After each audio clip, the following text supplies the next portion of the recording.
Spoštovani, v dvorano prihaja predsednik Republike Slovenije, gospod Borut Pahor, z gosti.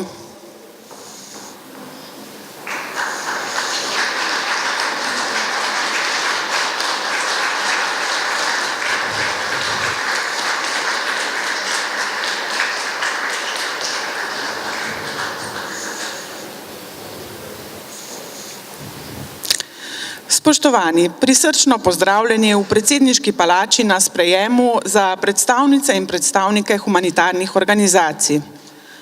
Prisluhnimo najprej kvartetu kljunastih flavt, ki ga sestavljajo dijakinje in dijak Konzervatorija za glasbo in balet Ljubljana iz razreda profesorice Mateje Bajt. Kot solisti že leta uspešno dokazujejo na šolskih in izvenšolskih nastopih ter tekmovanjih, v ansamblu pa delujejo od lani.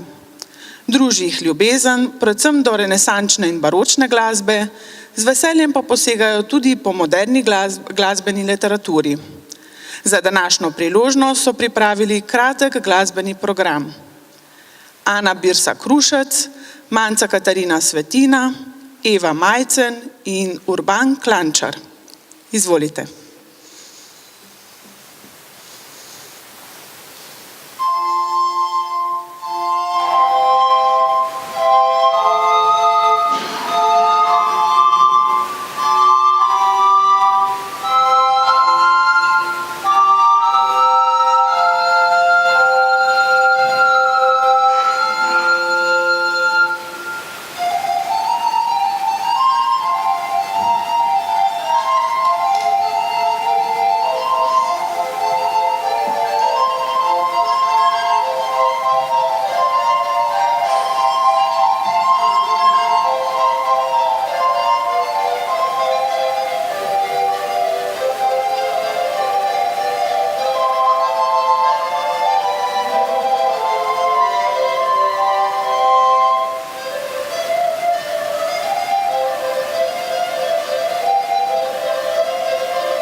Hvala. K besedi vabim predsednika Republike Slovenije, gospoda Boruta Pahorja.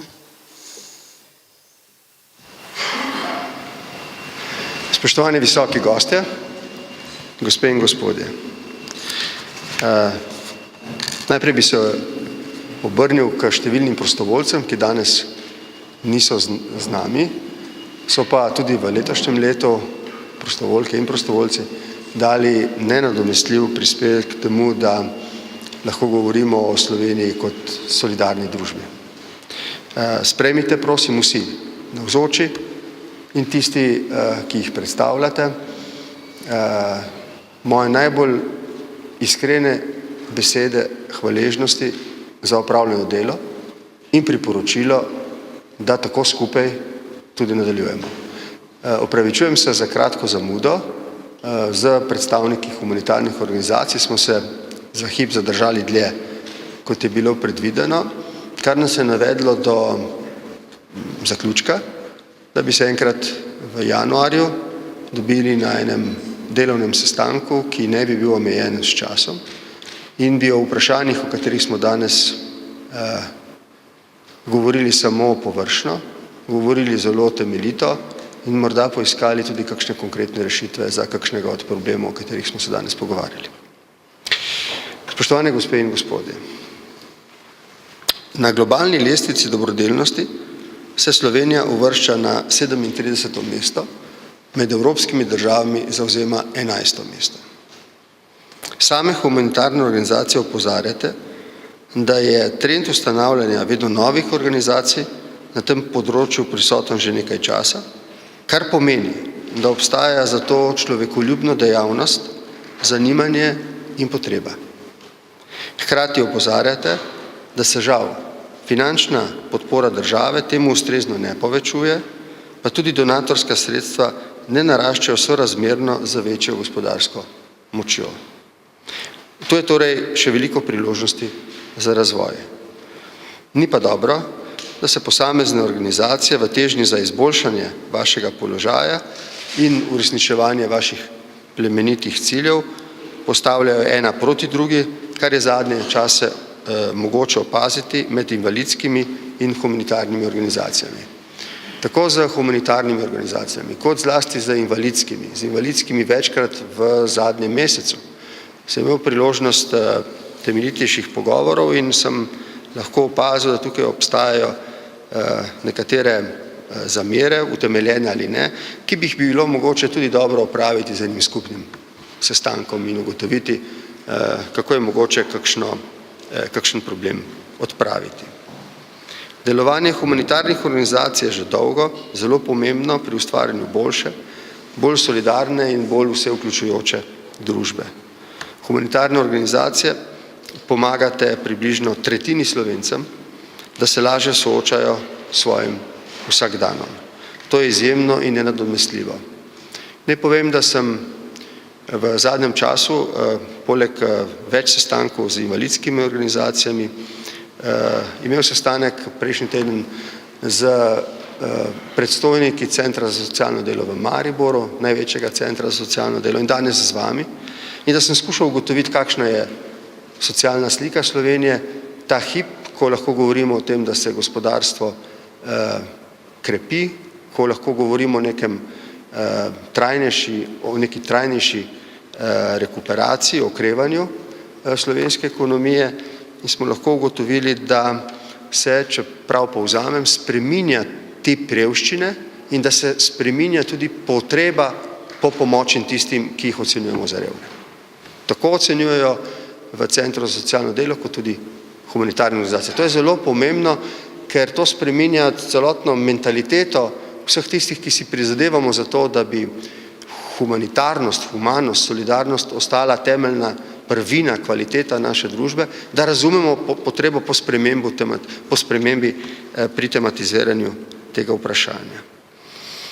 Vaša vloga je ključna pri zagovorništvu ogroženih posameznikov in družbenih skupin ter pri opozarjanju in vzpodbujanju javnosti in države za načrtovanje in uresničevanje skupnih programov reševanja socialnih stisk prebivalcev. Postali ste nepogrešljiv deležnik pri izvajanju socialnih programov, ki jih državne institucije same ne zmorejo zagotoviti.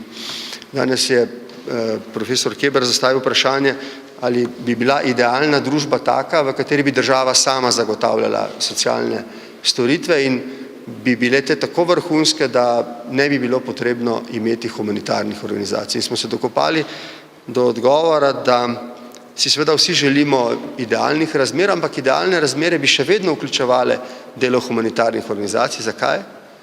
Zato, ker gre tukaj za en pristan stik ljudi za ljudmi mimo institucij, kot je država.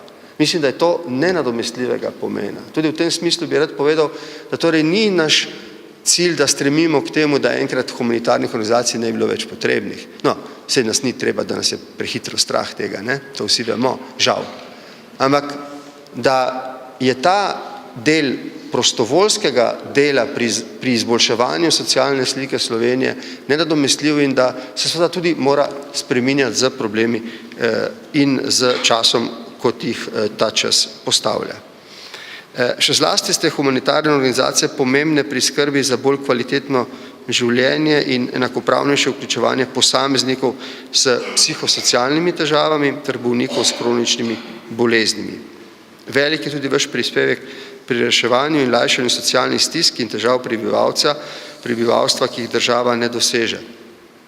Vi veste, da, kolikor me zdaj spomin ne vara, je to peti sprejem v tem mandatu, ki ga zaključujem, in da vsako leto nekako postrežete s podatkom, koliko uporabnikov je bilo deležno vaše pomoči.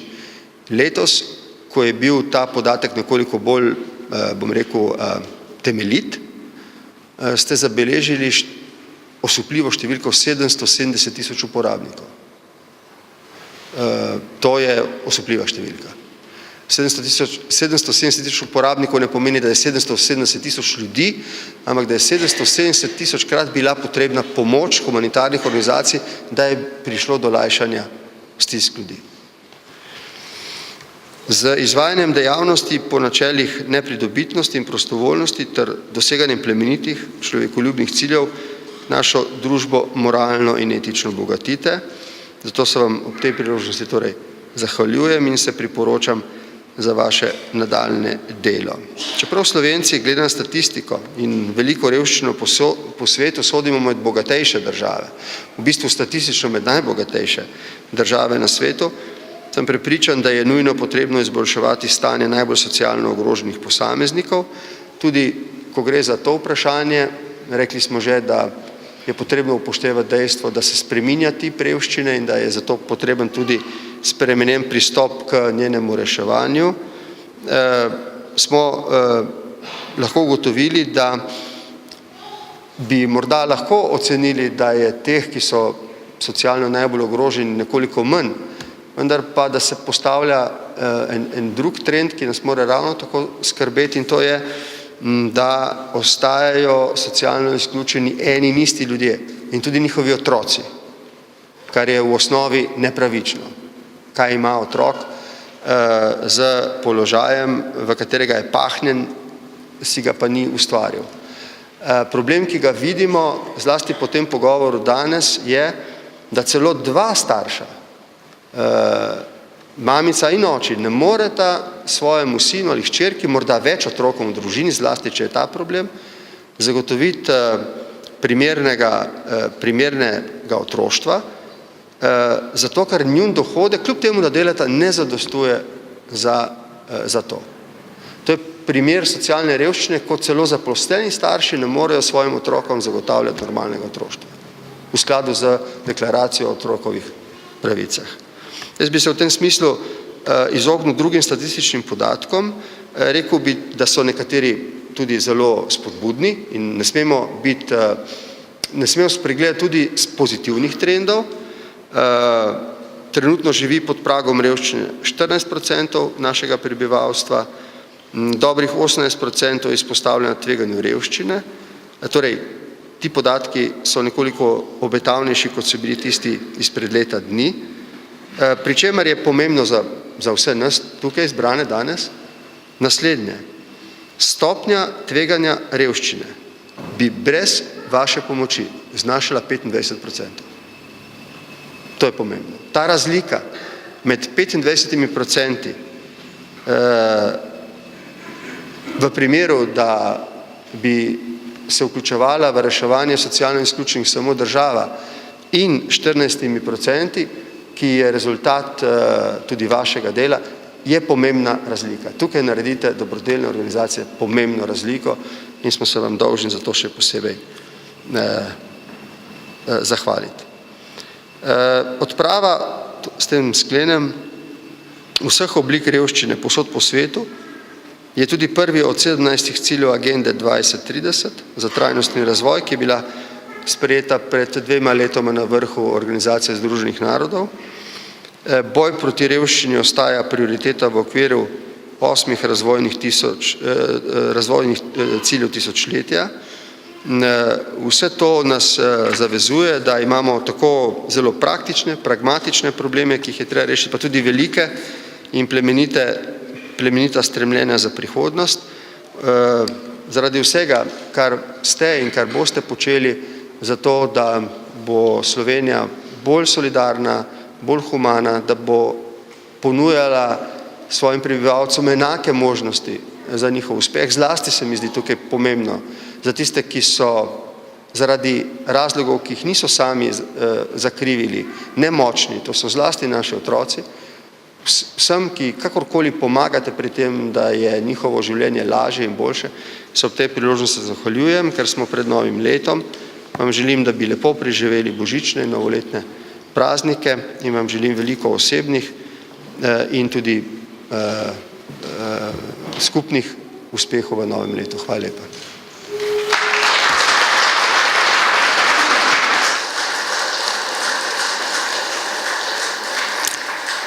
Hvala predsedniku Republike. K besedi vabim predsednico Nacionalnega foruma humanitarnih organizacij Slovenije, gospo Natašo Sorko.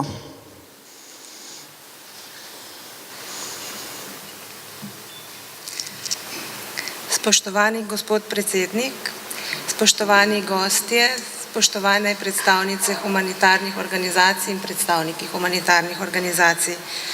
Ob tej priložnosti bi se najprej želela v imenu Nacionalnega foruma humanitarnih organizacij zahvaliti predsedniku Republike za današnje povabilo, za današnji sprejem tukaj v tej predsedniški palači.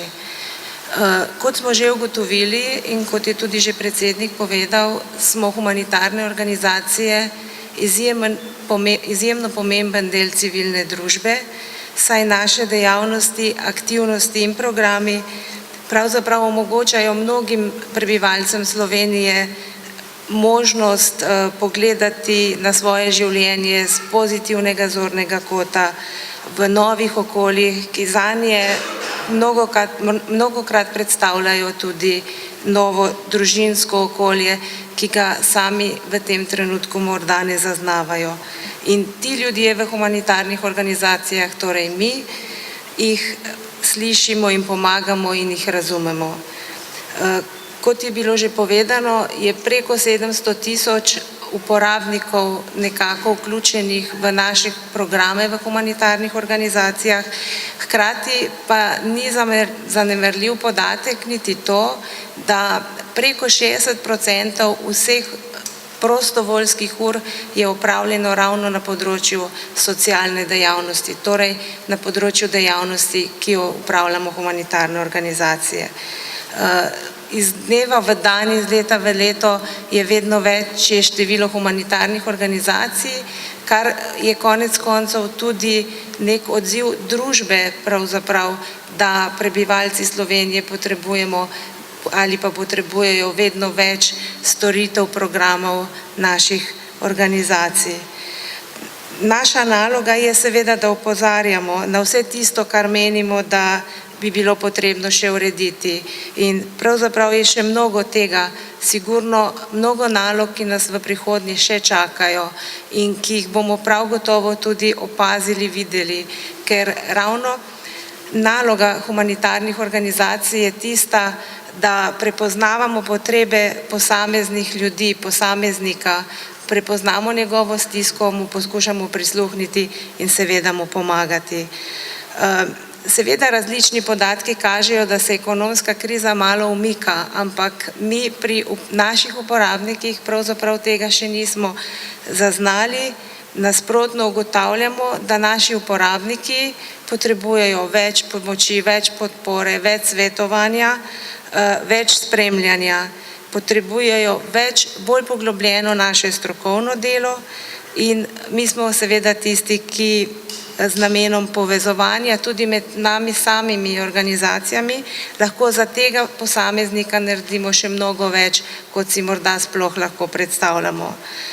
Lahko bi rekla, da je bilo leto 2017 prav gotovo zelo uspešno za nas humanitarne organizacije, saj smo vsi po vrsti sledili svojemu poslanstvu, kakor tudi je vsak posameznik, ki je aktiven v humanitarni organizaciji, tako tisti, ki so zaposleni, kot seveda številni prostovoljci so nekako uresničevali svoje življenjsko poslanstvo pomoči drugim.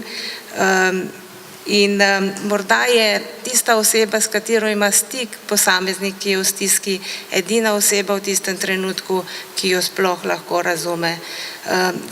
Zaradi tega si pravzaprav želim, da bi tudi v prihodnje ohranjali to naše poslanstvo in bili še v večji in boljši službi posameznika in temu, kako v bistvu mu pomagati. Ker pa se seveda leto nekako zaključuje, in tudi moj govor bi vam vsem skupaj zaželela resnično srečne in mirne božične praznike in čim bolj uspešen vstop v novo leto, v katerem naj se vam zgodi vse tisto, kar si sami najbolj želite za vas osebno in za vaše organizacije. Hvala.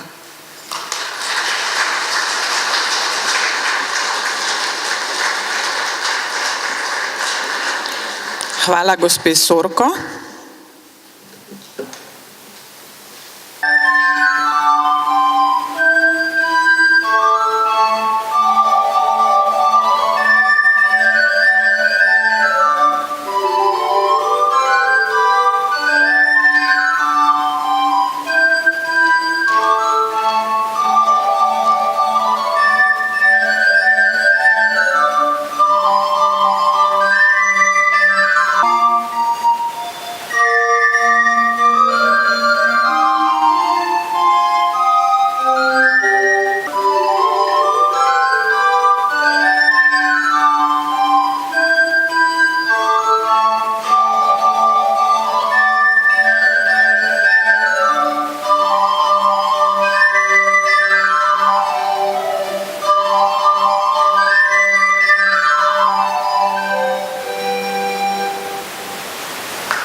Hvala.